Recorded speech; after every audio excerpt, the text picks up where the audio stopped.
My own mother told every single person in our family that I left her alone on Mother's Day. Aunts, cousins, her church friends. She even posted it on Facebook. And I sat in my car reading every message, shaking, because I had stayed home because she told me to.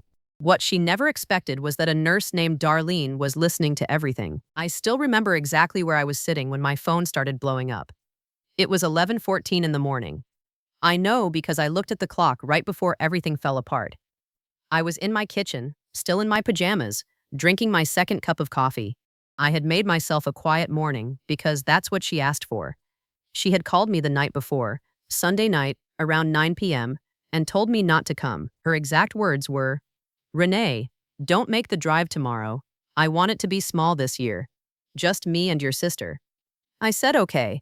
I swallowed the sting of it, and I said okay. Because that's what I always did with my mother. I adjusted, I accommodated, I made myself smaller so there would be enough room for everyone else's feelings. 34 years of doing that, and I still hadn't learned that it never made her love me the way she loved my sister Cora. So I stayed home. I ordered her favorite flowers online for delivery. White gardenias, the ones she always said reminded her of her own mother. I wrote her a real card, handwritten, 3 paragraphs long. I was going to visit the following weekend when things were quieter. I thought I was being respectful of what she asked. I was wrong to think that. The first text came from my Aunt Phyllis. It just said, "How could you do this to your mother on Mother's Day of all days?" No question mark. Like it wasn't even a question. Like the answer was already decided. I stared at it for a full 10 seconds before my brain caught up with what I was reading. Then came my cousin Darla. Then my mother's friend Wanda from her church group. Then 2 more cousins I hadn't spoken to in years suddenly had plenty to say. Every single message a variation of the same thing. That I had abandoned my mother. That I hadn't shown up. That I didn't care. And then I opened Facebook. My mother had posted a photo of herself in her hospital bed. She was smiling slightly, holding the flower arrangement Cora had brought. The caption read, "Spending Mother's Day with the one child who actually showed up. Grateful for the ones who love you." 247 likes. Comments full of people calling her strong, calling her brave, saying they were sorry she had a daughter like me. I put my phone face down on the kitchen table. I pressed both hands flat against the wood. I could feel my heart beating in my palms. She hadn't just told our family. She had told everyone, and she had done it with a smile on her face. I want you to understand something before I go any further. Because if I just tell you what happened that day, you might think this was one bad moment between a mother and daughter. One misunderstanding that got out of hand. But this was not a misunderstanding. This was the latest chapter in a story that had been written long before I was old enough to understand I was the villain in it. Cora is 3 years older than me.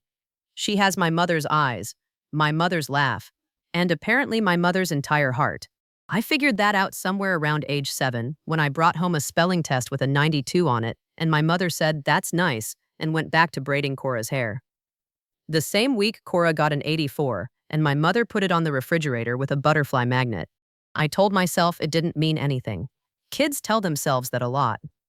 By the time I was 12, I had stopped bringing home tests altogether. Not because my grades slipped, they didn't, but because I had learned that my achievements didn't produce warmth from my mother. They produced comparisons. Cora never had to study this hard. Cora was just naturally bright, as if my effort was somehow less impressive than Cora's effortlessness, as if trying too hard was its own kind of failure. My father saw it. He never said it out loud. Not directly, but sometimes he would find me sitting alone in my room after one of those moments, and he would just sit beside me quietly for a while. He passed when I was 19, pancreatic cancer, fast and brutal. And when he was gone, I lost the one person in that house who made me feel like I existed in a way that mattered. After Dad died, my mother and Cora became something I can only describe as a unit. They traveled together, spent holidays together. Cora lived 40 minutes away and visited every single week without fail. I lived an hour and 10 minutes away and visited when I was invited, which was less and less over the years. Every family gathering had the same invisible architecture. Cora sat next to Mom. I sat across the table. Cora knew all the inside stories, all the updates, all the small daily details of my mother's life. I was always finding out things last. My mother's knee surgery, I found out from Aunt Phyllis 3 days after it happened. Her new medication. Cora mentioned it casually at Thanksgiving like I obviously already knew. I didn't obviously already know. I never obviously already knew anything. But here's what I never stopped doing despite all of it. I never stopped loving her. That's the part that's hardest to explain to people who haven't lived it. You can know someone is hurting you and still love them. You can see the pattern clearly and still hope, every single time, that this time will be different. That Sunday night phone call felt like hope.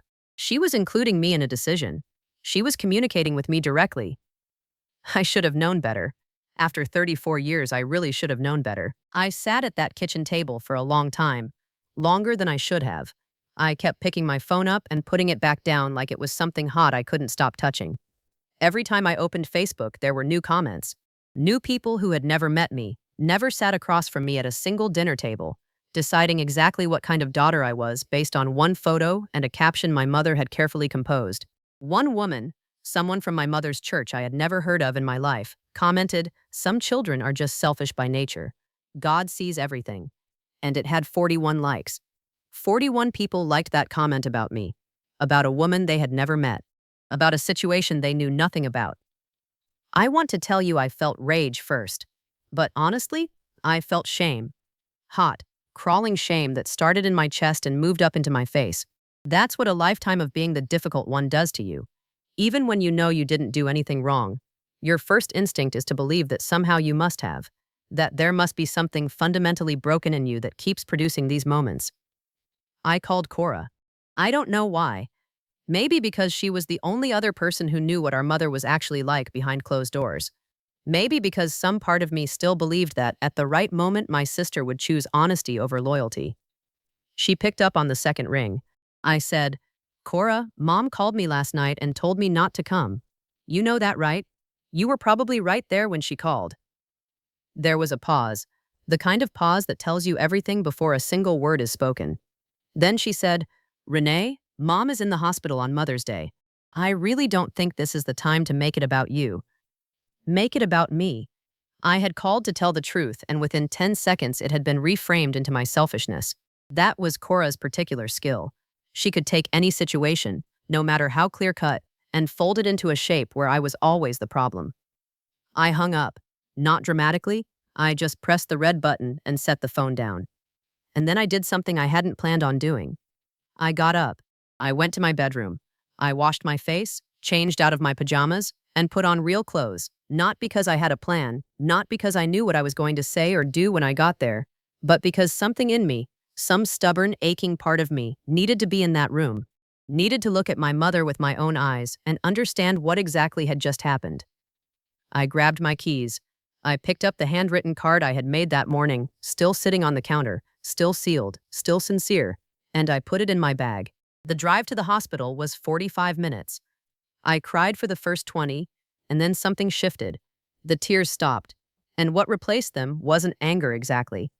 It was something quieter and colder and more focused than anger. I pulled into the hospital parking lot, turned off the engine, and sat there for a moment with both hands on the wheel.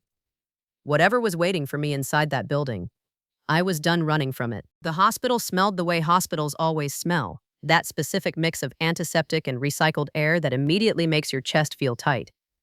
I had been in this building twice before, once when my mother had her knee surgery, once when my father was dying. Both times I had walked these hallways feeling like I was bracing for something. This time was no different.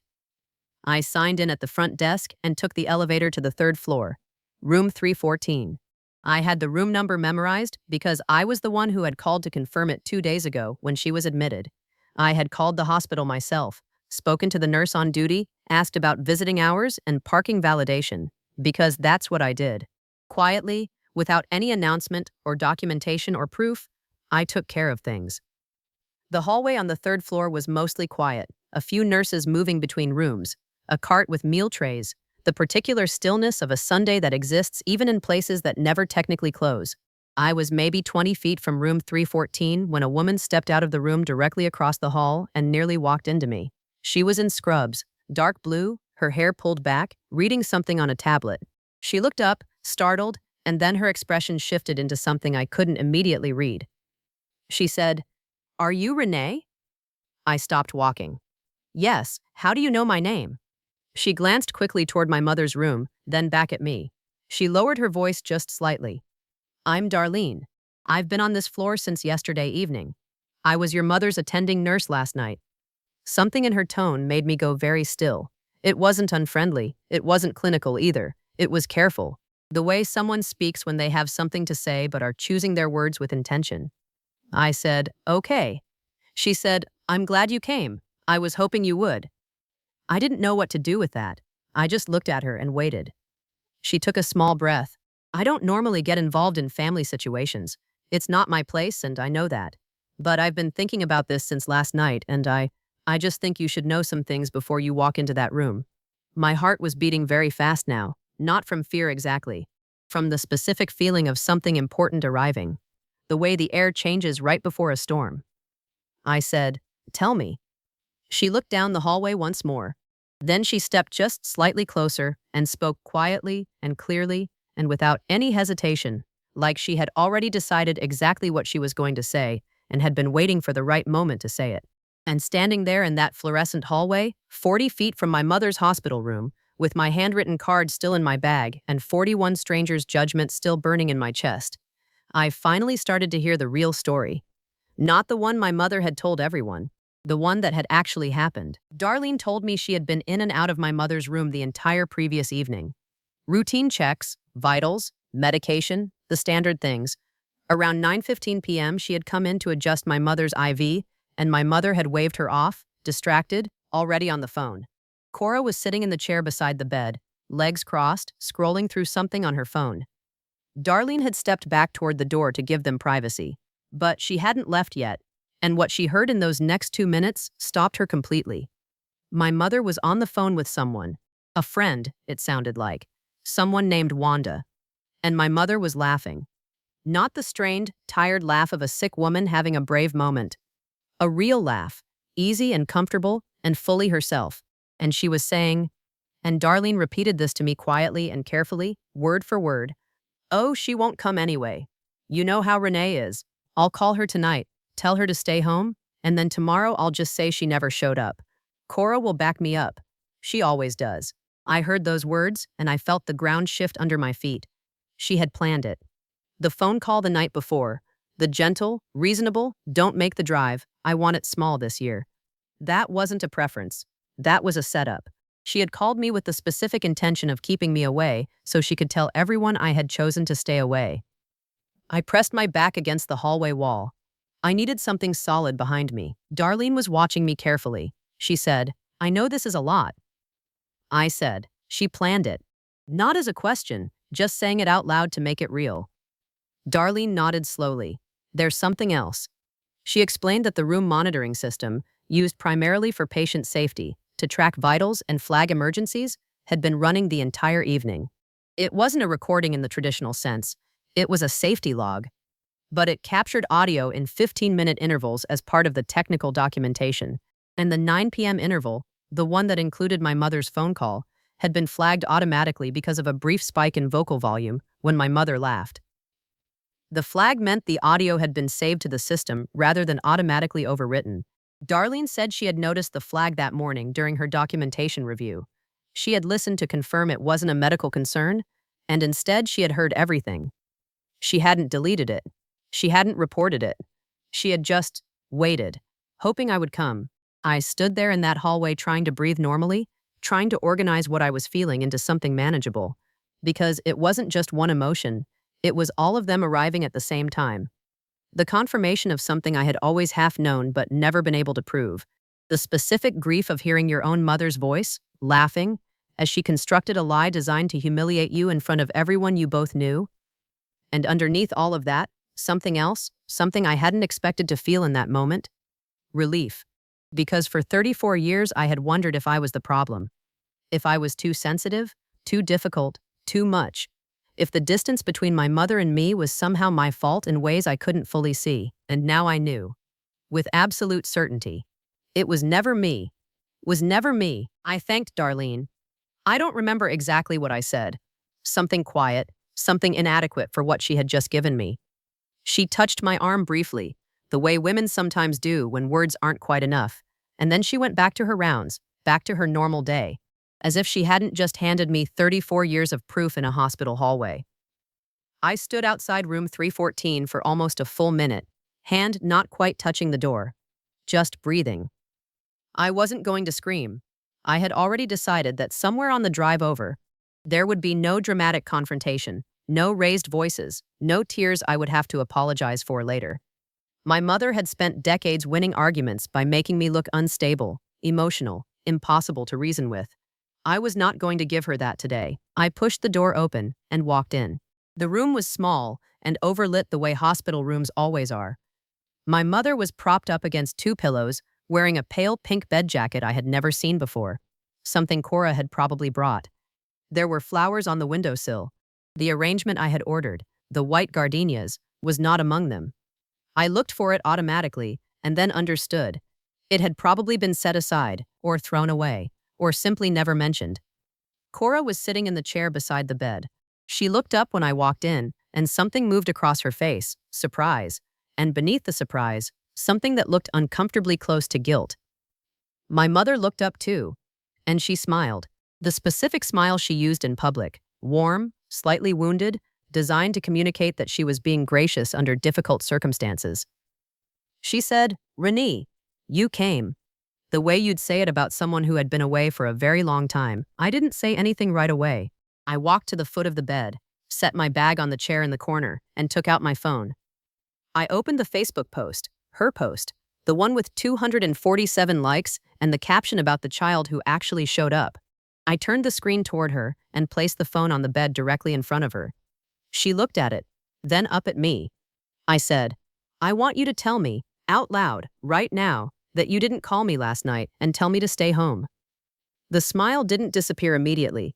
It took about 3 seconds. And in those 3 seconds, I watched my mother calculate, assess, decide. She said, "Renee, you're upset. You're not thinking clearly." I said, "I'm thinking very clearly. Tell me you didn't make that call." Cora stood up. "Renee, this is not the place for this," and that's when it happened. That's when Cora, trying to shut the conversation down, said exactly the wrong thing. She said, "Mom told you to stay home because she knew you'd do exactly this. Make a scene. Make her day about you."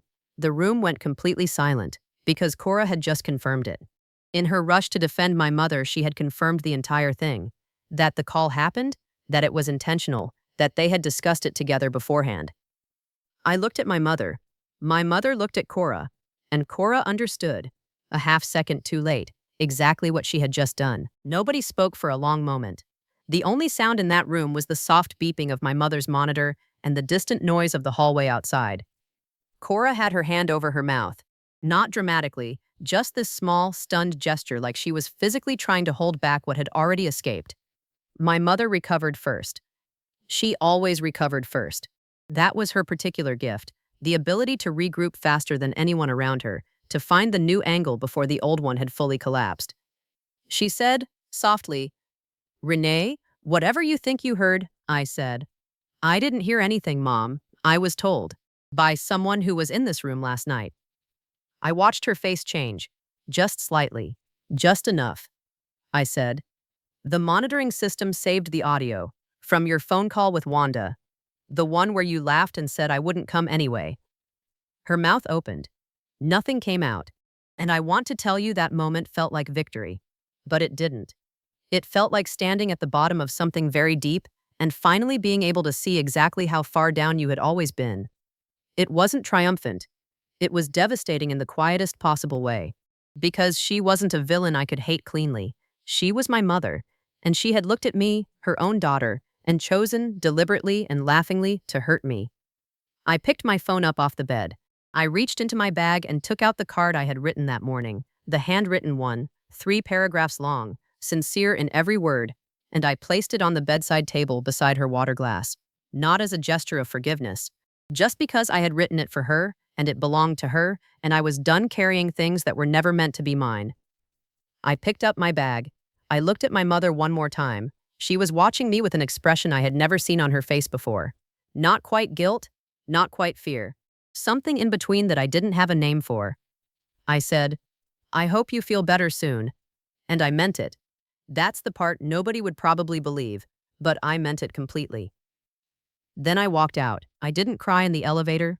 I didn't cry in the parking lot. I sat in my car for a moment, hands in my lap, and I noticed that the tight thing that had lived in my chest for as long as I could remember, that permanent bracing, that constant low-level waiting for the next wound, was looser than it had ever been. Not gone, but looser. In the weeks that followed, the truth moved the way truth usually does, quietly, from one person to another, without any announcement. Darlene had mentioned what she witnessed to one family member who asked her directly. That was all it took. One honest person telling one truth to one person who then couldn't unknow it. I didn't make calls. I didn't post anything. I didn't defend myself publicly or privately. I had spent 34 years trying to prove something to people who had already decided who I was. I was finished with that. My Aunt Phyllis called me 3 weeks later. She didn't apologize exactly. She's not built for that. But she said, "I think I was too quick to judge, Renee." I told her I appreciated that. And I did. Cora hasn't called. I don't expect her to. My mother sent me a text in early June. It just said, "I've been thinking." I read it twice. I set the phone down. I didn't respond that day. Or the next. I'm still deciding if there's anything left to respond to. What I know is this. I drove to that hospital for me. Not to win, not to expose anyone, not to perform some kind of justice. I went because I needed to stop being the woman who absorbed everything in silence and called it love. I went because some part of me finally understood that loving someone does not require you to disappear for them. I still have the voicemail she left me that Sunday night. The one where she sounds so gentle, so reasonable, telling me to stay home. I've listened to it twice since everything happened. Not out of anger, just to remind myself that I am not crazy, that I heard what I heard, that it happened exactly the way I know it happened. That's enough. For right now, that's more than enough.